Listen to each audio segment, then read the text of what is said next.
Irmãos amados, que privilégio poder repartir com vocês nesta noite tão bonita, para um grupo tão lindo, a preciosa palavra de Deus.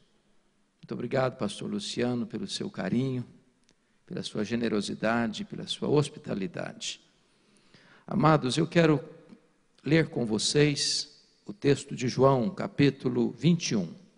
Por gentileza, abra sua Bíblia. João capítulo 21, nós leremos até o versículo 19, e está escrito o seguinte: Depois disto, tornou Jesus a manifestar-se aos discípulos junto do mar de Tiberíades, e foi assim que ele se manifestou.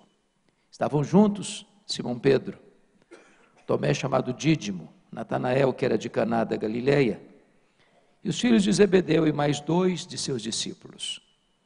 Disse-lhe Simão Pedro: Vou pescar. Disseram-lhe os outros: Também nós vamos contigo. Saíram e entraram no barco, e naquela noite nada apanharam. Mas ao clarear da madrugada estava Jesus na praia. Todavia os discípulos não reconheceram que era ele. Perguntou-lhe Jesus: Filhos, tendes aí alguma coisa de comer? Responderam-lhe: Não. Então lhes disse: Lançai a rede à direita do barco e achareis. Assim fizeram, já não podiam puxar a rede, tão grande era a quantidade de peixes. Aquele discípulo a quem Jesus amava disse a Pedro: É o Senhor.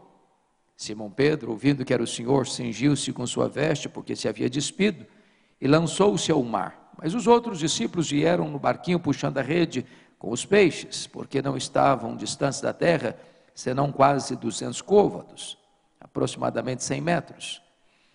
Ao saltarem em terra, viram ali umas brasas e em cima peixes, e havia também pão. Disse-lhes Jesus: Trazei alguns dos peixes que acabastes de apanhar.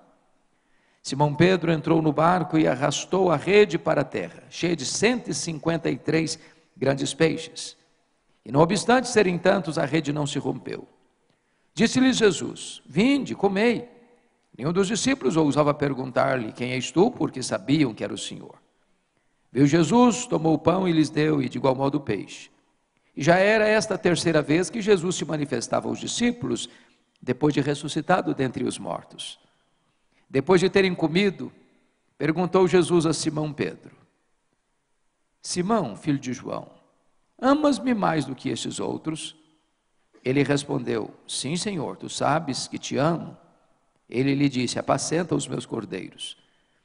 Tornou a perguntar-lhe pela segunda vez: Simão, filho de João, tu me amas? Ele lhe respondeu: Sim, Senhor, tu sabes que te amo. Disse-lhe Jesus: Pastorei as minhas ovelhas.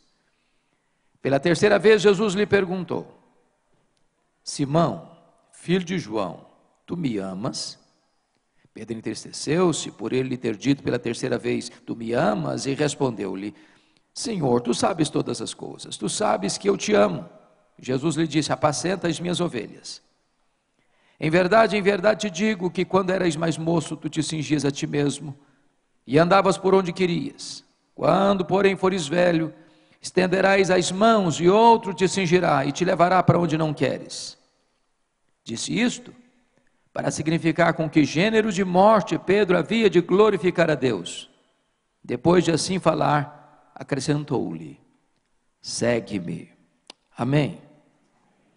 Eu quero pedir permissão a vocês para só voltar nesta passagem já na conclusão da minha fala. Meu propósito nesta noite é apresentar a vocês o apóstolo Pedro. Este homem que é o símbolo da humanidade. Este homem que é o retrato do nosso próprio coração. Este homem de altos e baixos, de avanços e recuos, de escaladas e declínios. Quem é este homem? Filho de João, irmão de André, nascido em Betsaida, empresário de pesca, casado. Quem é este homem?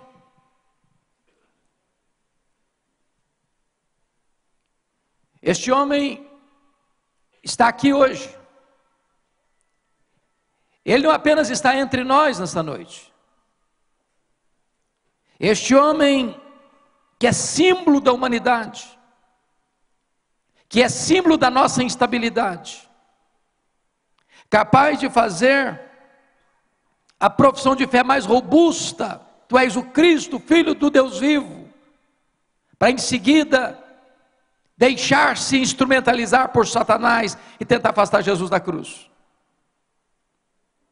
Este homem capaz de uma fé robusta, a ponto de caminhar sobre as águas, sob a ordem de Cristo, mas em seguida olhar para as circunstâncias e naufragar nas ondas revoltas da incredulidade. Esse homem que é capaz de fazer juras de fidelidade a Cristo, para em seguida negá-lo covardemente. Quem é esse homem? Esse homem mora debaixo da nossa pele. O coração desse homem bate em nosso peito. O sangue desse homem corre em nossas veias. Nós temos o DNA desse homem. Você e eu somos Pedro. E o que Jesus fez na vida dele, Ele pode fazer na sua, na minha, na nossa vida nesta noite. Eu gostaria então de conhecer um pouco melhor esse homem. Um dos primeiros relatos que a Bíblia traz sobre ele está lá em Lucas 5. Diz a Bíblia que os pescadores, inclusive Pedro, tinham acabado de voltar da pescaria naquela noite infrutífera. 2 barcos ancorados, Jesus ensinando a multidão. Quando Jesus então entra propositadamente no barco de Pedro e diz para ele: afasta o barco, Pedro. E Jesus entra no barco, transforma o barco num púlpito, a água no veículo da sua voz, e dali ensina a multidão. Depois Jesus diz a Pedro assim: Pedro, faze-te ao largo, vá para o fundo, lançai as vossas redes para pescar. E eu imagino que deva ter tido uma conversa mais ou menos assim: ô Senhor, desse negócio aqui entendo eu sou um pescador profissional, eu conheço cada palmo desse lago. Esse lago aqui encurralado pelas montanhas, de 21 quilômetros de comprimento por 14 de largura, eu conheço cada metro dele. Aqui eu cresci, aqui eu vivi, aqui eu trabalho. O senhor sabe que é de noite que se pesca, e nós já pescamos a noite inteira e não pegamos nada. O mar não está para peixe hoje. Mas de repente acende-lhe um lampejo de fé na alma, e ele diz: mas sob a tua palavra eu lançarei as redes. E quando ele lança as redes, um cardume começa a pular, as redes começam a se romper, aquele barco não consegue reter o produto da pesca milagrosa, o outro barco precisa vir. E quando Pedro percebe que não está apenas diante de um dia de sorte, mas diante de um milagre extraordinário, ele larga para lá o barco, ele larga para lá as redes, ele larga para lá os peixes, vai ao encontro de Jesus, se prostra aos seus pés e diz: Senhor, eu não sou digno de estar na tua presença, afasta-te de mim, vai embora de mim, eu sou um pecador. E Jesus disse para ele: não temas, porque a partir de hoje eu farei de ti um pescador de homens. Na verdade, Pedro então começa a deixar tudo que outrora o ligava àquela profissão e passa a seguir a Jesus, passa a escutar a Jesus, passa a ver os milagres de Jesus, se torna um discípulo de Jesus, mais tarde um apóstolo de Jesus e o líder deles.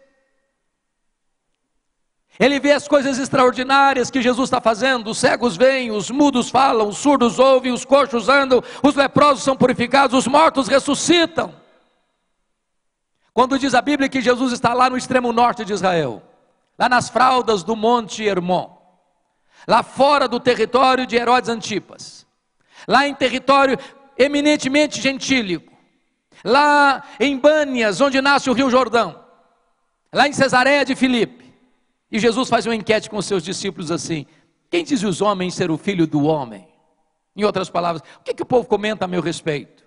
E eles responderam: Senhor, uns dizem que tu és João Batista, outros dizem que tu és Elias, outros dizem que tu és Jeremias, outros dizem que tu és alguns dos profetas. Em outras palavras, Senhor, o povo não sabe nada a teu respeito, o povo está rendido à mais completa confusão. Talvez hoje ainda é assim. Mas Jesus se volta para eles e pergunta: e vós, quem dizeis que eu sou?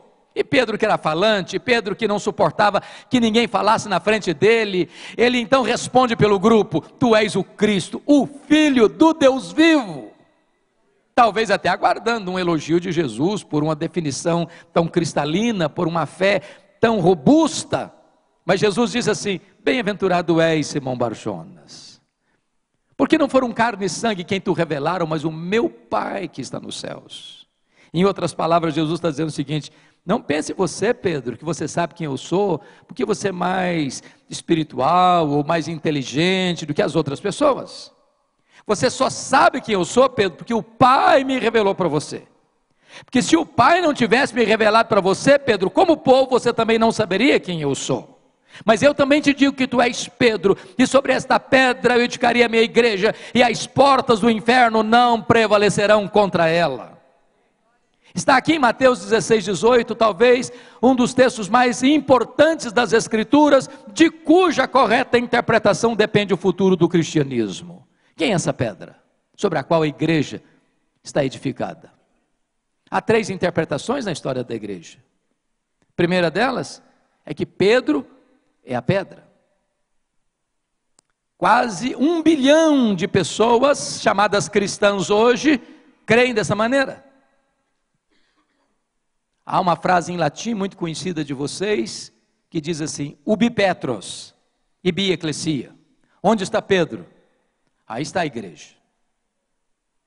A segunda interpretação é que a declaração de Pedro é a pedra. Tu és o Cristo, o Filho do Deus vivo, que a igreja é edificada sob essa declaração de fé. Mas a terceira interpretação, eu penso que se não todos, a maioria de nós subscreve essa terceira, é que o próprio Cristo é a pedra sobre a qual a igreja está edificada. E o texto nos leva a essa conclusão, se não vejamos. Há um trocadilho no grego entre a palavra Pedro e a palavra pedra. A palavra Pedro é Petros. E Petros é um fragmento de pedra arrancado de um maciço rochoso. A palavra pedra aqui é Petra. E pedra é exatamente esse maciço rochoso. Essa pedra inabalável. Então o que Jesus Cristo está dizendo é o seguinte: eu também te digo que tu és Petros, fragmento de pedra, mas sobre esta rocha inabalável que sou eu edificarei a minha igreja. O pronome demonstrativo também nos ajuda. Qualquer língua, seja português, seja inglês, seja o grego, há uma diferença entre esta e essa. Por exemplo, eu estou com a minha Bíblia aqui, eu digo esta Bíblia. Se eu coloco a minha Bíblia no púlpito e me afasto, eu digo essa Bíblia. Se Jesus tivesse a intenção de dizer que Pedro era pedra, ele teria dito: eu também te digo que tu és Petros, e sobre essa pedra eu edificarei a minha igreja. Mas não foi o que ele disse. Ele diz: eu também te digo que tu és Pedro, mas sobre esta pedra eu edificarei a minha igreja. De tal maneira que Jesus está ensinando 4 verdades aqui. Primeiro, ele é o fundamento da igreja.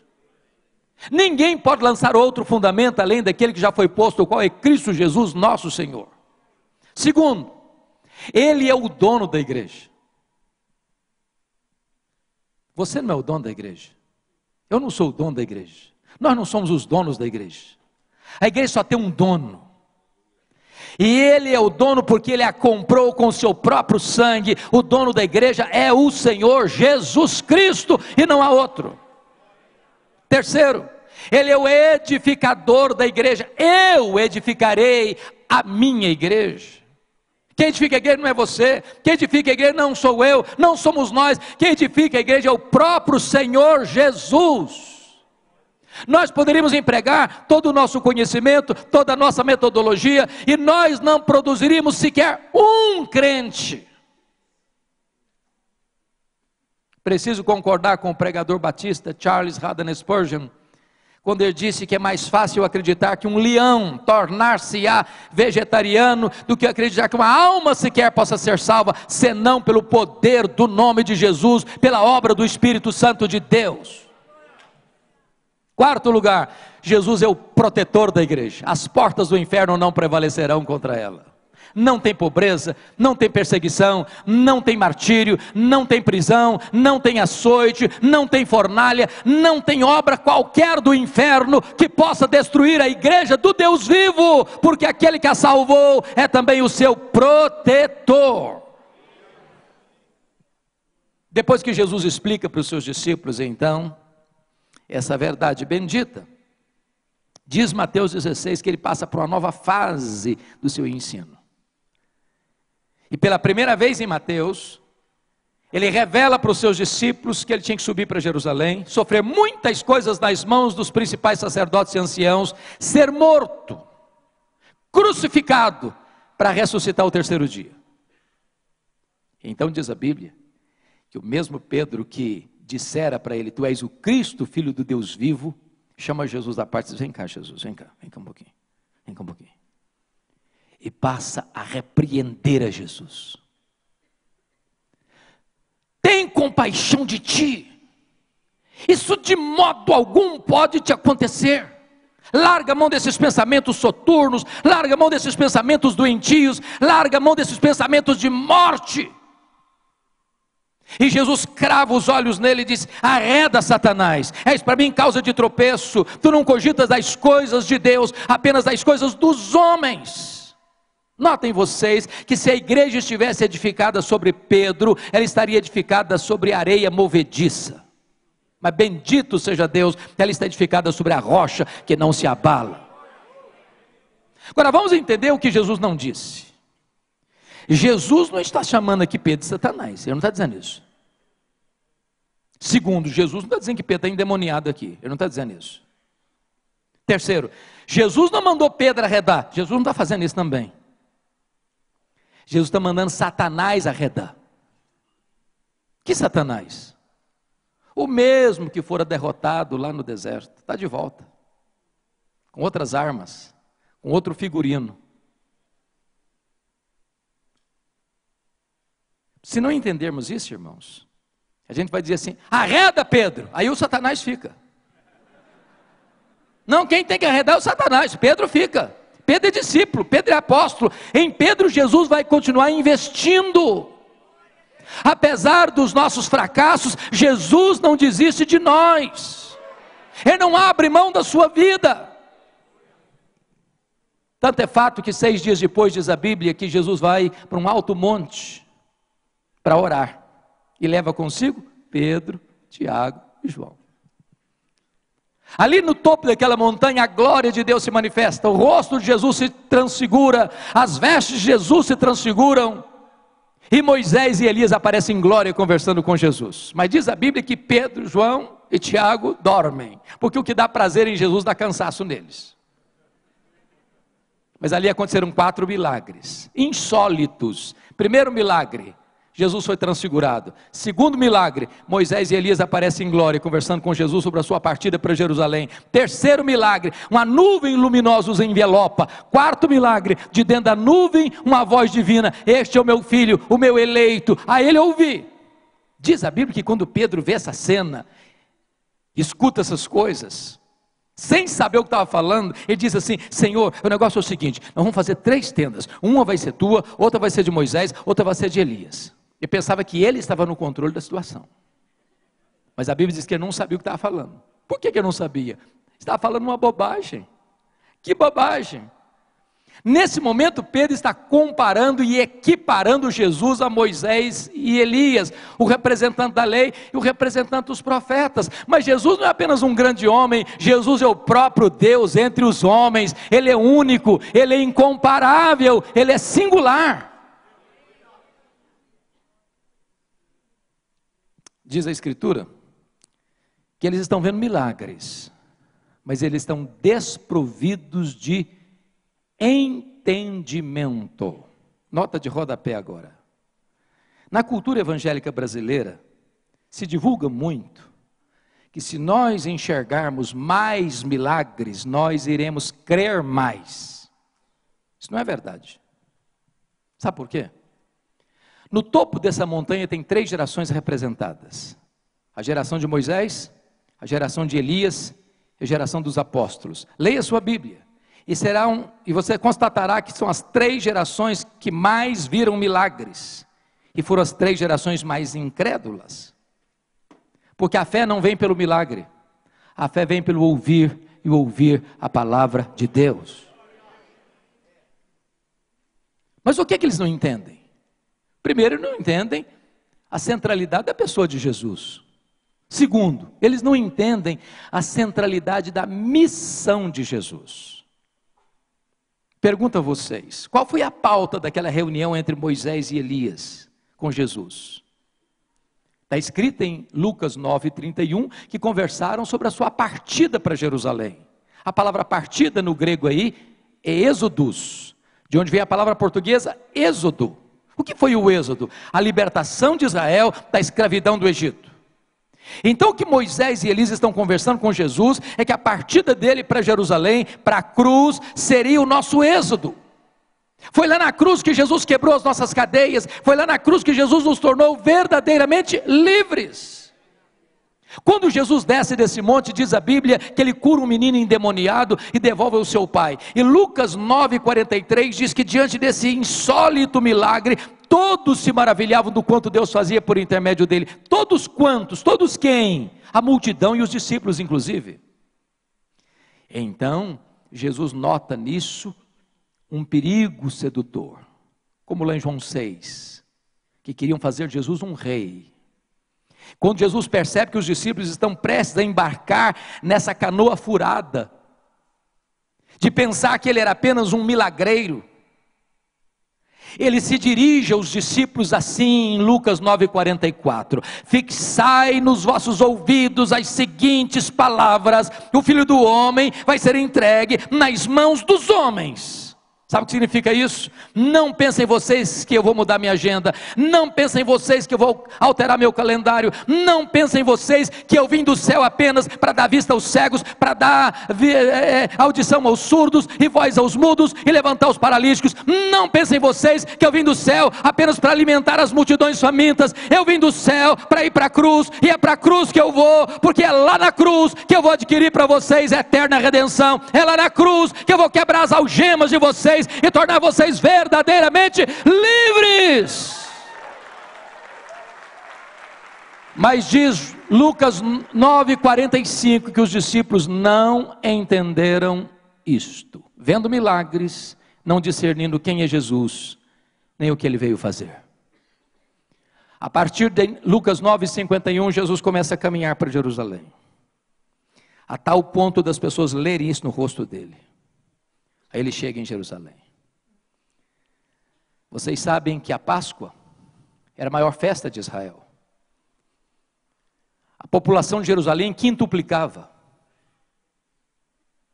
Era a alegria dos judeus e o terror dos romanos, medo de rebelião.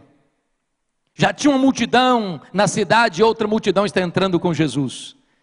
E ele começa a entrar a partir do Monte das Oliveiras, ele vai descendo o Monte das Oliveiras, as multidões vão cantando, Hosana, Hosana, bendito que vem em nome do Senhor. Ele atravessa o Vale do Cedron, ele começa a subir as encostas do Moriá, lá está o templo, lá está a entrada da cidade, e diz Lucas que quando Jesus está entrando na cidade, ele chora, a multidão canta e ele chora. E chora por quê? Porque Jerusalém não aproveitou o tempo da sua visitação. Jerusalém era a cidade que matava os profetas e haveria de matá-lo também. Chora porque vê profeticamente essa cidade sendo arrasada desde os fundamentos pelos romanos, havendo então a maior dispersão dos judeus de todos os tempos, desde o ano 70 a 14 de maio de 1948. Quando Jesus entra, mais tarde ele diz para Pedro e João assim: vocês vão preparar para mim um lugar para que eu possa comer a Páscoa com vocês. Jesus dá todas as orientações, tudo pronto, tudo pronto. Era quinta-feira à noite, mesa posta, cordeiro assado, pão sem fermento, ervas amargas, o vinho. Mas eles estão vindo de uma caminhada, os pés estão empoeirados, ninguém podia sentar-se à mesa sem lavar os pés, não era hábito deles fazer isso. Mas não tinha um serviçal entre eles. Tinha uma toalha, tinha uma bacia, mas quem ia tomar a iniciativa? Isso era o papel de um escravo. E de repente eles estão à mesa. Sabe qual foi o papo que rolou na mesa? E aí, quem de nós é o maior? Quem de nós é o mais importante? Quem de nós vai ter maior projeção no reino? Jesus está mergulhado na sombra da cruz, e eles estão na feira da vaidade, da soberba. Quando Jesus percebe o espírito deles, Jesus se levanta da mesa, os choca, não com palavras, mas com atitudes, cinge-se com a toalha, pega a bacia e começa a lavar os pés dos discípulos. Imagine o constrangimento, imagine a vergonha. Um silêncio sepulcral tomou conta daquele cenáculo. Até que Jesus chega na frente de Pedro. E o Pedro era um homem que não conseguia esconder sentimentos. E faz uma pergunta para Jesus: tu me lavarás os pés a mim? E Jesus olha para ele e diz: o que eu faço agora tu não entendes, entendê-lo-ás depois. Aí ele foi radical: não, nunca tu me lavarás os pés. Não, eu não vou permitir que tu te humilhes a esse ponto. Não, os meus pés tu não vais lavar, de jeito nenhum eu não vou aceitar isso. E Jesus olha para ele: se eu não te lavar os pés, tu não tens parte comigo. Porque ele era 880, diz: então, senhor, já que o negócio é esse, o senhor lava os pés, o senhor lava as mãos, o senhor lava a cabeça, o senhor me dá um banho. Aí Jesus: não, Pedro, agora é você que não está entendendo. Todos vocês estão limpos, exceto um, Judas Iscariotes. Só precisa lavar os pés. O que significa isso, irmãos? Todos vocês já passaram pelo lavar regenerador do Espírito Santo, e esse lavar acontece uma única vez na vida, e nunca mais precisa se repetir. Mas você que já foi regenerado, você precisa constantemente passar pelo lavar purificador da santificação.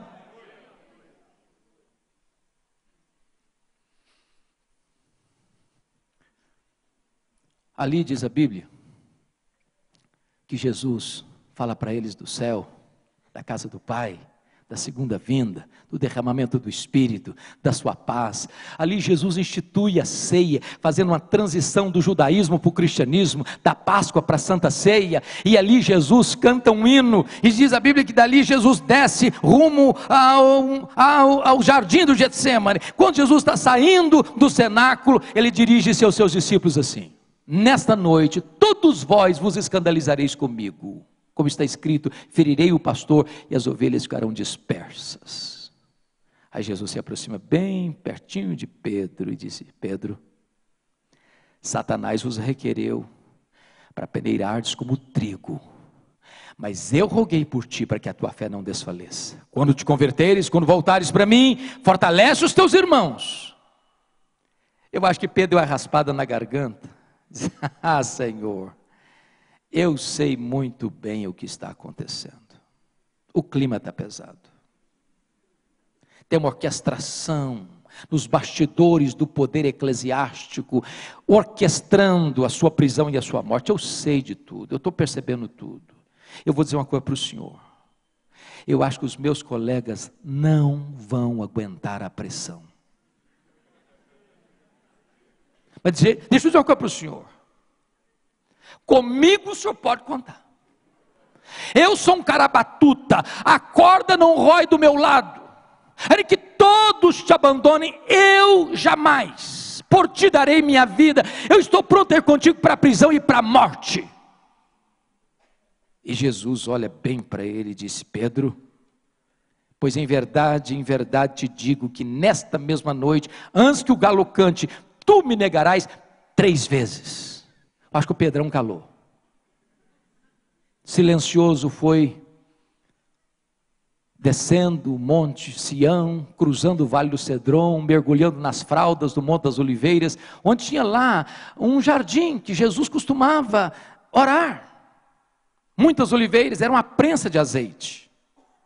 Quando Jesus chega, deixa 8 para trás, porque Judas não está mais entre eles, pega Pedro, Tiago e João de vocês: vem comigo, vem comigo.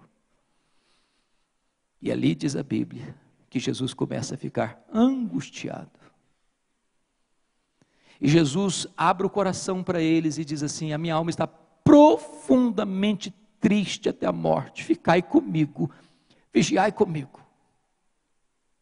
E o eterno Filho de Deus avança sozinho para o interior do jardim, prostra-se com o rosto no chão, o Rei da glória, o Criador do universo. E diz a Bíblia que ali ele ora e ele chora, e ele ora e ele chora, porque Hebreus 5,7 diz que ele ofereceu forte clamor e lágrimas àquele que podia livrá-lo da morte. E ele clama dizendo: Pai, se possível, passe de mim este cálice sem que eu beba, mas se não, seja feita a tua vontade. A grande pergunta é: que cálice era esse? Será que era a certeza de que ele seria abandonado pelos seus discípulos naquela noite? Será que era a convicção de que as autoridades botariam a mão nele porque chegara a hora das trevas? Será que era a convicção de que ele seria levado ao concílio judaico, ao sinédrio, e ali seria cuspido e esbordoado? Será que era a certeza de que ele seria levado ao pretório romano, e o governador, contra a sua consciência, haveria de condená-lo à morte, morte cruz? Será que era a certeza que ele caminharia pelas ruas estreitas de Jerusalém, debaixo de apupos e vaias de uma multidão ensandecida, gritando: crucifica-o, crucifica-o? Será que era a certeza que ele seria esticado naquele leito vertical da morte, entre a terra e os céus, 6 horas de dor, de cãibras e de sede atroz? E a resposta é 1000 vezes não. Que cálice era esse? Esse cálice era a santa ira de Deus, que devia cair sobre a sua cabeça, sobre a minha cabeça, sobre a nossa cabeça. Este cálice era a consciência plena de que ele, sendo amado do Pai, gritaria daquela cruz: Deus meu, por que me desamparaste? Este cálice era a consciência de que, sendo ele santo, santo, santo, adorado por anjos e querubins, seria feito pecado por nós. Ele sorveu cada gota desse cálice. Quando ele se levantou, se dirigiu aos discípulos, eles estavam dormindo. Jesus não acorda os 3, não, só acorda Pedro. Pedrão, nem uma hora pudeste vigiar comigo? Vigiar e orai para que não entreis em tentação. O espírito está pronto, mas a carne é fraca. Voltou, derramou o seu coração de novo. Orou, chorou, repetiu as mesmas palavras. Quando ele se levanta, volta para os discípulos, estão dormindo de novo. Mas diz a Bíblia, em Lucas, quando ele termina o segundo período de oração, vem um anjo do céu para confortá-lo, mas não para livrá-lo do sofrimento, porque o sofrimento seria mais profundo ainda. Quando ele volta para o terceiro período de oração, agora ele não molha o chão apenas com as suas lágrimas, ele molha o chão com o seu sangue. Quando ele se levanta, os discípulos estão dormindo, e ele dá uma balançada neles e diz assim: ainda dormis e repousais? Acordai, vamos-nos, o inimigo se aproxima. Prestem bem atenção. A partir desse terceiro período de oração, não tem mais angústia em Jesus. Não tem mais angústia. Eu quero dizer para você que a grande batalha foi travada aqui no Getsemane. É aqui que o inferno reúne toda a sua corja e joga em cima dele o bafo de Satanás. É aqui que ele chora, é aqui que ele sangra. E quando ele se levanta dessa reunião de oração, ele está robusto e forte como uma rocha inabalável. Quando as pessoas vêm para prendê-lo, é ele quem se apresenta e pergunta: a quem buscais? A Jesus o Nazareno. Pois sou eu. E caíram por terra. A partir daqui ele vai para o sinédrio judaico, e ele é cuspido, e ele é esbordoado, está firme como uma rocha. A partir daqui ele vai para o pretório romano, mas vai caminhando como um rei caminha para a sua coroação. A partir daqui ele é pregado naquele leito vertical da morte, e transforma aquele patíbulo de horror num palco para a glória de Deus.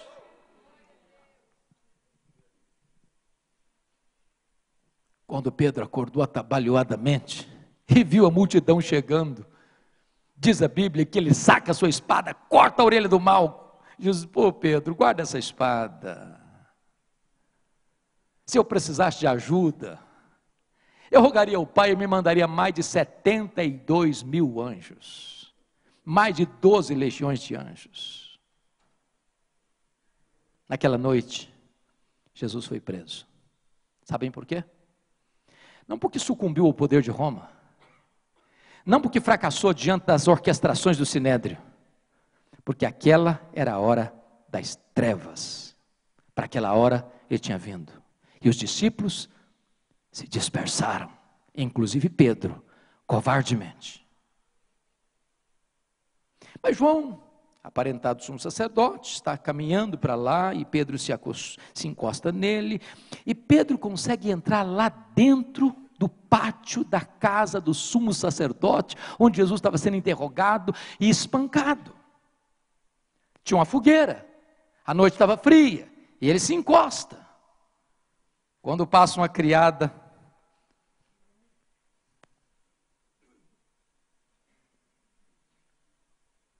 você é um dos dele. E diz a Bíblia que Pedro negou diante de todos: eu não sei o que dizes. Esse ambiente não está bom para mim, vou sair daqui. Vou lá para o alpendre. Daqui a pouquinho passa uma criada. De longe, olhou de novo. Comentou-se: aquele lá é um dos discípulos dele. Pedro escutou a conversa e diz que agora ele não nega só não, ele jura: eu juro que eu não conheço esse homem. Daqui a pouquinho chegam alguns homens, talvez daqueles que foram ao jardim do Getsemane, encostam bem no Pedro e diz: o teu modo galileu de falar, esse sotaque nortista seu, não dá para disfarçar, você é discípulo dele sim. E diz a Bíblia que ele começa a praguejar, que ele começa a blasfemar, que ele começa a falar palavrão. Eu não sei o que diz, eu não conheço esse homem. E o galo cantou. E Jesus cravou nele o seu olhar, e diz a Bíblia que caiu em si, saiu dali, e desatou a chorar, e saiu dali chorando amargamente. Naquela noite Jesus foi esbordoado e Pedro não estava lá. Domingo, sexta-feira de manhã, o Sinédrio se reúne às pressas, para costurar mais uma acusação contra Jesus. Agora é blasfêmia e conspiração. Pedro não estava lá. Sexta de manhã, Jesus é levado ao pretório romano. Pilatos o condena covardemente. Pedro não estava lá. Foi preciso que um outro Simão ajudasse Jesus a carregar a cruz, porque o Simão Pedro não estava lá.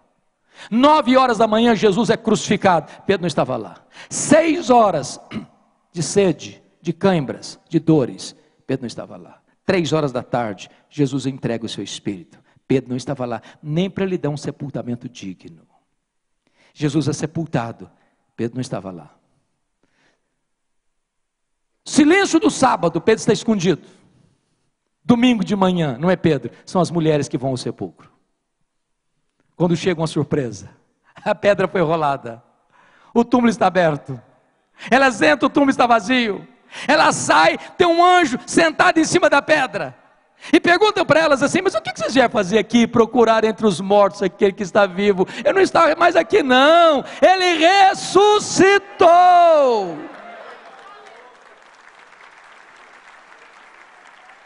E o anjo disse: ide e dizei aos seus discípulos e a Pedro, que ele irá diante de vós para Galileia, lá o vereis, como ele vos disse. Meus irmãos, mas por que o anjo teve que falar logo no nome do Pedro? Pedro não era discípulo? Por que destaque do nome dele? Sabe por quê? Porque Jesus sabia, e o anjo também, que Pedro não se sentia mais discípulo. Pedro, Petros, fragmento de pedra, mentira, apenas pó. Apenas pó. Negou seu nome, negou sua fé, negou seu apostolado, negou seu Senhor. Pedro desistiu de Jesus, mas Jesus não desistiu de Pedro. Eu quero dizer para você que Jesus não desiste de você. Apesar dos seus fracassos, apesar das suas quedas, apesar de seus deslizes, apesar da sua covardia, apesar dos seus medos, Ele não desiste de você. Agora pense comigo como é que foi aquela caminhada de Jerusalém ao Mar da Galileia, mais de 100 quilômetros a pé. Eu acho que cada passada que ele dava, a consciência dele fisgava bastante, e ele devia pensar assim: eu vou chegar lá, Jesus vai me quebrar todo, ele vai me arrebentar, ele vai botar o dedo no meu nariz, vai dizer que eu sou um covarde, vai dizer que eu sou um fugitivo, e eu sou mesmo um covarde. Quando ele chega lá, irmãos, Jesus não está lá. Agora, nota de rodapé: nós devíamos orar mais pelos líderes. Sabem por quê? Porque não tem líder neutro. Liderança é influência. Um líder é uma bênção ou é uma maldição. Porque Pedro é um líder, ele diz assim: eu vou pescar. E os outros disseram: pois então nós vamos contigo também. Mas o que significa eu vou pescar? Estou estressado? Vocês ganham um troco? Não, sabe o que ele está dizendo? Fim de linha para mim. Acabou meu sonho.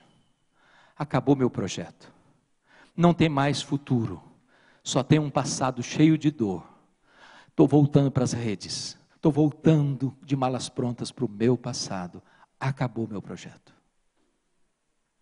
Sabe o que aconteceu? Naquela noite eles não pegaram nem um lambari. Nem um lambari. Que quando o homem se afasta de Deus, nem pescar consegue mais. O dia está quase amanhecendo. Estão voltando de redes vazias. A 100 metros da praia. Alguém caminha lá na praia, eles não sabem quem é. E de repente esse personagem da praia se dirige a eles a 100 metros assim: covardes! Foi assim? Ah, não foi. Filhos! Filhos! Filhos! Para um bando de covardes. Tem nessa única palavra mais de uma tonelada de graça. Filhos! É assim que ele vê você, apesar dos seus fracassos e quedas. Filhos! Tens aí alguma coisa de comer? É claro que ele não está fazendo essa pergunta porque precisa dessa informação. Ele não faz essa pergunta por causa dele, ele faz essa pergunta por causa dos discípulos. Não! Então lançai a rede à direita do barco e achareis. Aquele que você serve conhece as profundezas do mar e domina sobre os peixes do mar. Quando lançam as redes, meus irmãos, 153 grandes peixes começam a pular nas redes. Não se romperam. Eu acho que eram emprestadas. E Jesus não queria que tivesse prejuízo. De repente, o João, que tinha uma espiritualidade mais aguçada, disse: ô Pedro, é Jesus, ele está aqui, Pedro. Ele chegou, Pedro. O Pedro percebeu a coisa, largou o barco para lá, largou as redes para lá, largou os peixes para lá, nadou 100 metros, coração acelerado, e agora ele vai me quebrar, vai me arrebentar todo, ele vai botar o dedo no meu nariz, eu vou ter que enfrentar essa situação. Quando ele chega na praia, um susto. Sabe o que vê na praia? Um braseiro com pão e com peixe. Só tem 2 lugares no Novo Testamento onde aparece a palavra braseiro. Foi onde Pedro negou Jesus e onde Pedro foi restaurado por Jesus. Jesus plantou aquele braseiro ali, irmãos, como que refazendo a cena do crime, para curar a mente de Pedro, a psique de Pedro, as emoções de Pedro. Jesus está dizendo: Pedro, sabe por que eu botei esse braseiro aqui, meu filho? Eu botei esse braseiro aqui para dizer para você que na mesma geografia que você caiu, eu vou levantar você. Na mesma geografia que você me negou, você vai ter a oportunidade de me confessar. Na mesma geografia onde você fracassou, eu vou restaurar a sua vida, Pedro. Sabe por quê, Pedro? A minha graça, Pedro, é maior do que o seu pecado. Depois que Jesus os alimentou e os aqueceu, diz a Bíblia, Jesus se encosta em Pedro e faz a seguinte pergunta: Simão, filho de João, tu me amas mais do que estes outros? Pai, Jesus, eu não estou te entendendo. Por que eu tenho que amar mais? Não basta amar igual? Mas por que Jesus fez essa pergunta para ele? Porque ali atrás Pedro havia dito assim: Senhor, ainda que todos te abandonem, eu jamais. Sabe o que Jesus está fazendo com Pedro? Ô Pedro, Você ainda tem a mesma opinião a seu respeito? Você ainda acha mesmo que você é melhor que os outros? Você ainda acha mesmo que você é mais forte do que os outros? Você ainda acha mesmo que você é mais espiritual e fiel do que os outros? Você ainda acha que você está com essa bola toda mesmo? Tu me amas mais do que os outros mesmo, Pedro? Ah, Senhor, tu sabes que eu te amo. Então apacenta os meus cordeiros. Aí Jesus pergunta a segunda vez: Simão, filho de João, tu me amas? Agora não pergunta se ama mais, só pergunta se ama. Sim, Senhor, tu sabes que eu te amo. Então pastorei as minhas ovelhas. Aí Jesus pergunta a terceira vez: Simão, filho de João, tu me amas? Ficou triste. Terceira vez. Ah, Senhor, tu sabes todas as coisas, tu sabes que eu te amo, então apacenta as minhas ovelhas. Por que Jesus perguntou 3 vezes? É claro, porque ele negou 3 vezes. Mas o que significa isso?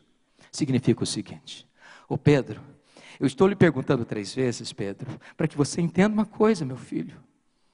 Para cada negação sua, Pedro, a minha graça é suficiente para restaurar você. Você caiu a primeira vez, Pedro? A minha graça restaura você. Você me negou a segunda vez, Pedro? A minha graça restaura você. Você me negou a terceira vez, Pedro? A minha graça restaura você. Ô Pedro, a minha graça é maior do que o seu pecado, Pedro. É claro, irmãos, que há uma riqueza nesse texto, no grego, que não está na língua portuguesa. Vocês bem sabem disso. Há 2 verbos sendo usados aqui nesse diálogo entre Jesus e Pedro. O verbo agapau e o verbo filéu. Quando Jesus pergunta a Pedro a primeira vez, Jesus pergunta assim: Petros, agapas me? Tu me amas com amor ágape?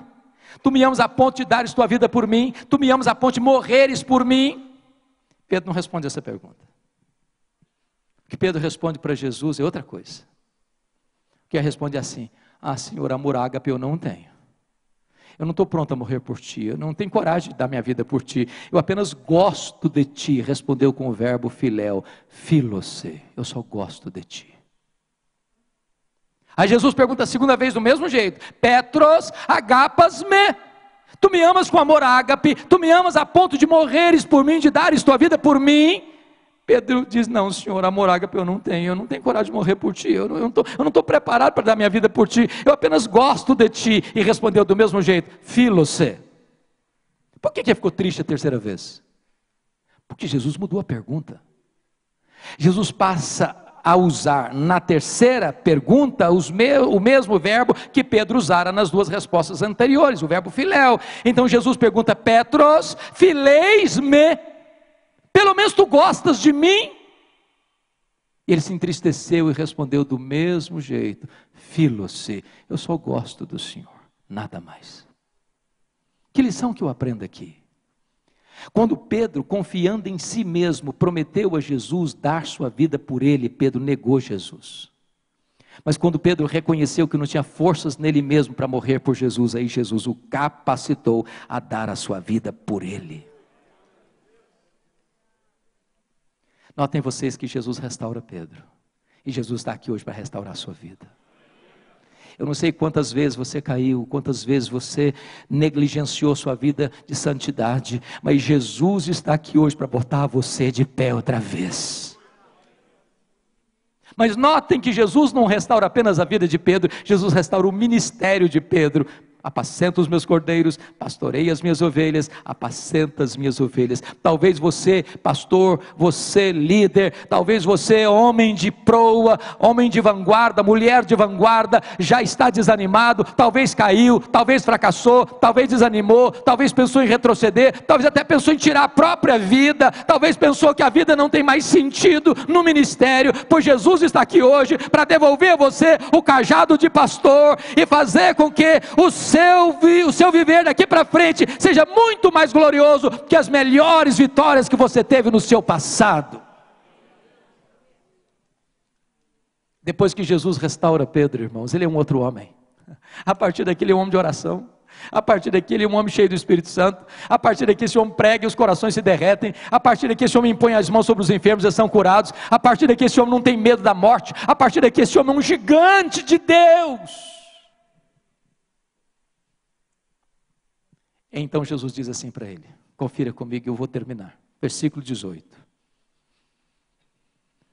Em verdade vos digo, em verdade te digo, que quando eras mais moço, tu te cingias a ti mesmo, e andavas por onde querias. Quando, porém, fores velho, estenderás as mãos, e outro te cingirá e te levará para onde não queres. O que Jesus quis dizer com isso? Disse isto para significar com que gênero de morte Pedro havia de glorificar a Deus. Sabe o que Jesus está dizendo para Pedro? Você lembra, Pedro, que você prometeu a morrer por mim? Sim, Senhor, me lembro. Pois você vai morrer por mim. Você vai dar sua vida por mim. Mas não vai ser agora não, Pedro. Quando você ficar velho. Sabe o que vai acontecer com você, Pedro? Eles vão crucificar você. E vocês todos sabem, 17 de julho do ano 64, Roma, a maior cidade do mundo da época, é incendiada. E você sabe que o incêndio foi colocado na conta dos crentes. Começou um massacre, faltou madeira para fazer cruz, tamanha quantidade de crentes crucificados. 2 grandes líderes do cristianismo foram presos, Paulo e Pedro. Paulo era um cidadão romano, mesmo sentenciado à morte, morte rápida, foi degolado. Pedro era um cidadão comum, e por isso, ao ser sentenciado à morte, foi sentenciado à morte de cruz. Aqui a Bíblia cessa o seu registro, a história nos toma pelas mãos. Dizem os historiadores que chegou o dia da execução de Pedro. E quando ele foi sendo levado para ser crucificado, ele disse para os seus algozes: crucifiquem-me, crucifiquem-me. Mas eu não sou digno de morrer como morreu meu Senhor, crucifiquem-me de cabeça para baixo. E com esse gênero de morte, ele glorificou a Deus. Sabe o que me impressiona? Foi depois que Jesus explicou para Pedro que ele haveria de morrer na velhice crucificado, é que Jesus disse: segue-me. Não é segue-me para o sucesso, não é segue-me para os aplausos do mundo, não é segue-me para as glórias deste século, é segue-me para a morte, segue-me para a cruz, segue-me para o martírio.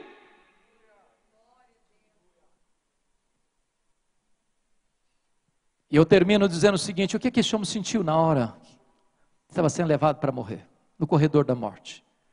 Ô irmão, nós assistimos há pouco tempo um brasileiro sentenciado à morte num país asiático. A embaixada lutou por isso, os brasileiros solicitaram a isso, o governo brasileiro pediu a isso, não teve jeito, aquele cidadão brasileiro foi executado. Que drama, que dor, que dia difícil, contagem regressiva. Imagine Pedro, contagem regressiva no corredor da morte. O que é que ele sentiu? Isso a Bíblia revela. Abra sua Bíblia aí para fechar. Segunda carta de Pedro, capítulo 1, versos 14 e 15. Ele diz o seguinte, confira aí, por favor. Certo, igual Paulo também estava certo, estou sendo oferecido por libação. E ele também está certo, certo de que estou prestes a deixar o meu tabernáculo, prestes a morrer. Como efetivamente nosso Senhor Jesus Cristo me revelou. João 21, 18 e 19. Profecia de Jesus. Mas, de minha parte, estou pensando em dizer que não era ocupado. Mas, de minha parte, estou pensando em fazer uma campanha na igreja para eu sair da cadeia. Não. Mas, de minha parte, esforçar-me-ei diligentemente por fazer que a todo tempo, mesmo depois da minha partida, mesmo depois da minha morte, conserveis lembranças de tudo. Sabe o que esse homem está dizendo? Roma vai me matar, mas Roma não vai pôr um ponto final no meu ministério. Roma vai me matar, mas a palavra que eu prego está viva e vai continuar reverberando nos corações. Roma vai tirar minha vida, mas Roma não vai impedir que a palavra do Deus vivo prossiga a sua marcha vitoriosa. O que importa, meus irmãos, não é o pregador, o que importa é a pregação, o que importa não é o evangelista, o que importa é o evangelho, o que importa não é o obreiro, o que importa é a obra. Deus sepulta os seus obreiros e a sua obra continua vitoriosa, porque a palavra que pregamos é viva e é eterna. Que Deus reavive essas verdades no nosso coração.